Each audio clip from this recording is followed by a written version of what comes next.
Ys, my second favorite series of JRPGs. It is Falcom's second flagship series. I have played all the ones available on PC, so I wanted to rank all of them. This list does not include Ys 5 or Strategy or any of the old ones.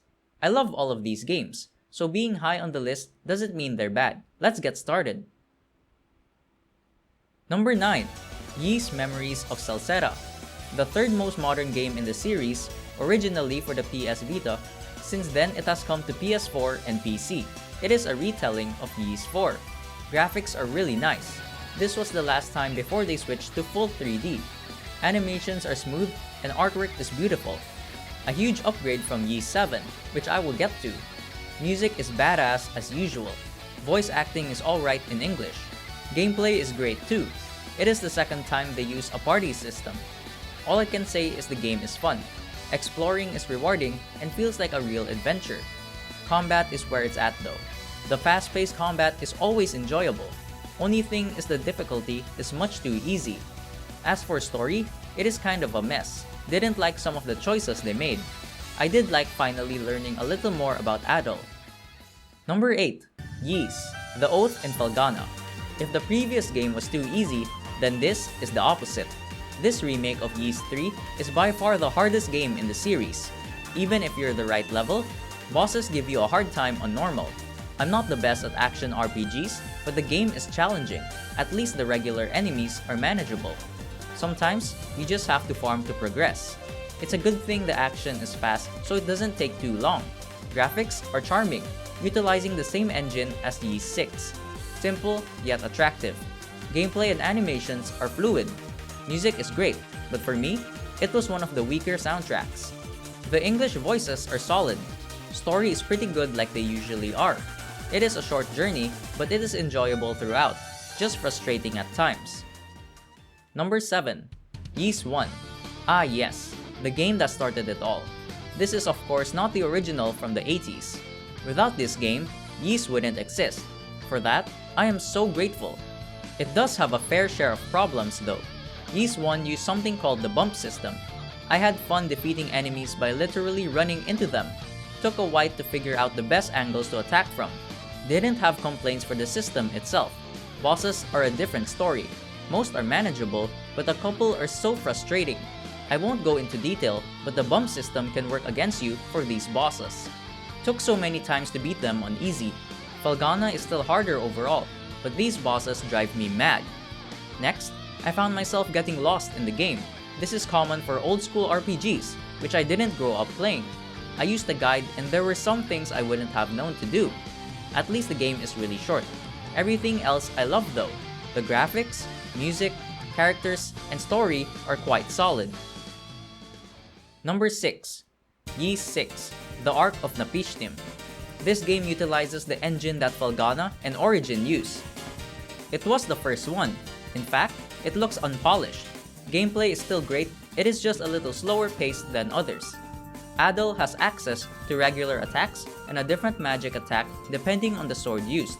This is the framework for the other two mentioned games. Simple and enjoyable. Graphics are pretty and a transition from the old school Ys games. It doesn't stray far from the charm known for in the series. Music is awesome and self-explanatory. A great cast of characters, some old and some new. Story is well done like usual. Plot feels familiar but fresh at the same time. Now, for some gripes about the game. Like Ys 1, I got lost. The dark cave area was really confusing. Exploration was only difficult for this part of the game. Bosses aren't too easy or difficult usually. Whenever I got stuck on them, farming was needed. Farming takes a while but doesn't take away from the experience. Quite great overall.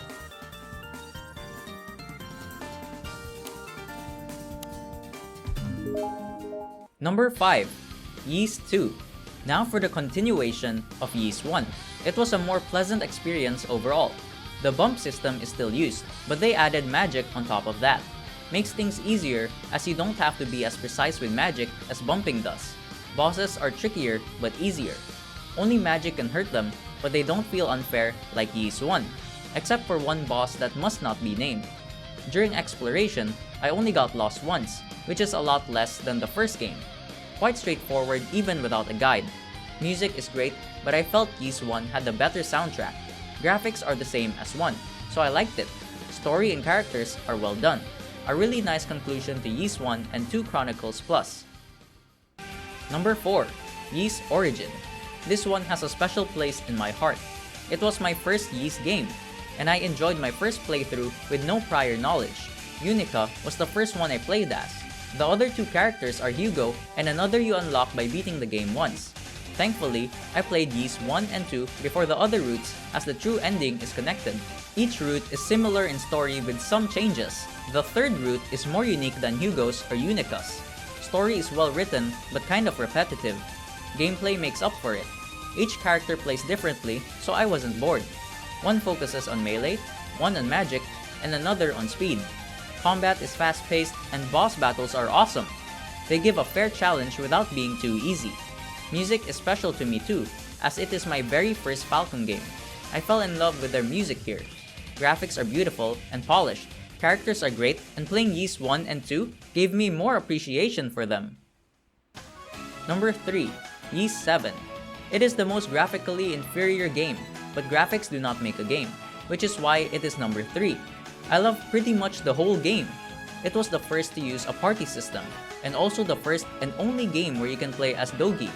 Gameplay is kind of slow, but it lays the groundwork for Celeste, 8, and 9. Boss battles were really fun too, even with their problems. All bosses have so much HP and hit pretty hard. This was on hard difficulty. Flash guarding is helpful to master for these fights. Also, items are limited, so running out of heals can be an issue. For me, this game had the best final boss. Leveling up skills also takes a while, but still fun. Music is brilliant, so I don't need to explain. Voice acting isn't so great in English. Story is really strong too, not at the level of 8 or 9, but close. Characters were hit or miss. Most of the new characters were average. A few were great. The returning characters were amazing. Number 2. Ys 9. Monstrum Nox. I really had trouble deciding on the order of these last two. In the end, I settled for 9 at number 2. On another day, the order may change, but this and 8 really are masterpieces. Graphics took on a darker color scheme, so that took a while to get used to. Still quite beautiful, but focused more on the architecture instead of nature. It is pleasing to the eye regardless. The music was brilliant. There were only a couple I didn't enjoy. Voice acting is top-notch in both languages. Now, the gameplay and story. For me, I consider this game to have the best gameplay and story. Combat is like Ys 8, but with more features. The boost system is fresh for newcomers and familiar for people that played Origin and Palgana. Gifts can help in battle too, from grappling to foes, charge attacks, and others. Really was fun with all the options available. Never a dull moment with the combat. Story was so well written, but it is hard to explain without spoiling. To fit the darker look, the story is darker too. Still retains the charm of other Ys stories though. Early on, I got hooked in and had a lot of questions. Kept me intrigued the whole way through. The main characters were great too. I like all of them. The strongest story and gameplay is why Ys 9 is at this spot. Number 1. Ys 8. Lacrimosa of Dana. This is probably a common opinion, but Ys 8 really is the best one. During the times before the translation was fixed, that might not have been the case. But now, everything is just so good. It is the prettiest looking Ys game. Wherever you travel in this game is so vibrant. This includes the scenery, characters, and monsters. Just amazing taking in the sights. Music in this game is the best of the series. There are so many memorable epic songs that I listen to all the time. Almost all of the songs fit what is going on during the game flawlessly. Voice acting is well done in English. Gameplay isn't as good as 9, but still really fun. The combat is one of the most fast-paced in the series. Using the cool skills and flash guard and flash move is so satisfying. I enjoyed the bosses a lot too, of course with the rocking music blasting in the background. Bosses weren't that difficult, but I only played on normal or hard. Story is so brilliant in a different way than 9. It starts off as a simple escape the island plot, but it is so much more. Meeting the main heroine is when the story really takes off. The way they told the story and the plot itself was superb. The new main characters were alright. Donna is an amazing character and I like Hummel a lot. Supporting cast was decent with Dogi there to help out. Ys 8 Lacrimosa of Donna is Falcom's magnum opus of the Ys series. Well, there you have it. This was my personal ranking of the series. I highly recommend this series if you haven't played it yet. If you liked the video, then please consider sharing this with others.